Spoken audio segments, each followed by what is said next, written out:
আসসালামু আলাইকুম প্রিয় দর্শক।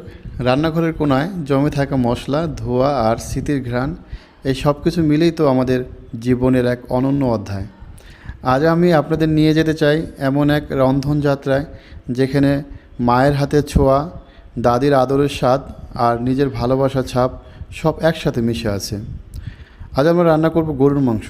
হ্যাঁ, সেই চেনা খাবার, কিন্তু আজকের আয়োজনে থাকবে একটুখানি ভালোবাসা, একটুখানি স্মৃতি আর একটুখানি অভিনব উপস্থাপনা। এই রেসিপি শুধু রান্না নয়, এ এক গল্প, এক আবেগ, এক রসনা বন্ধন। চাইলে আপনি একাই রান্না করুন অথবা রান্নাঘরে পাশে ডাকুন আপনার মা, বোন, স্বামী বা সন্তানকে। কারণ এমন খাবার একসাথে রান্না করলেই তার স্বাদ আরও বাড়ে। চলুন আজকের দিনটাকে করে তুলি একটু সুস্বাদু, একটু ঘরোয়া। চলুন শুরু করি ঘরের ভালোবাসায় রান্না করা গরুর মাংস।